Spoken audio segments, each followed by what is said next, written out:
J'ai attendu toute ma vie. Que le rideau se lève et que je puisse libérer l'organe de son sac troué par les mythes. M'emparer une fois, une seule fois.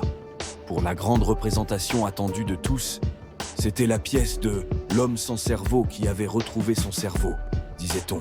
Retrouvailles merveilleuses. Et je sentais que la comédie de toute ma vie allait frôler l'apothéose. Je voulais aussi célébrer et partager la beauté désastreuse d'une vie sans le lest de ces milliards de cellules. Je l'ai posé sur mon crâne, l'accessoire mis au débarras depuis des années, pour m'en coiffer comme un diadème. L'insigne d'une noblesse extraordinaire. Et ils m'ont acclamé, ils m'ont pris pour leur roi. Ils ont applaudi l'éclat visqueux de la masse déséquilibrée, glissant sur ma tête jusqu'à la nausée.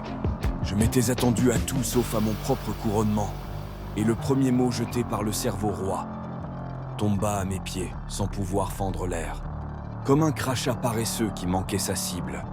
La surprise trop grande, ils ne comprirent pas la langue pure, directe du cerveau privé de bouche, et ils me demandaient à moi traduction, interprétation.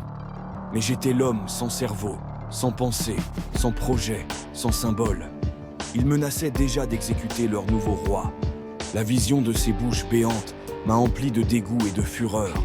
J'ai attrapé la masse que j'avais plantée sur mon crâne, et l'organe qui s'était ranimé se mit à se débattre comme des ronces. Un son de détresse inouï fendit l'air quand j'ai réussi à l'arracher. Mon cerveau avait parlé, mais déjà sans m'attarder sur le plus grand prodige de l'univers.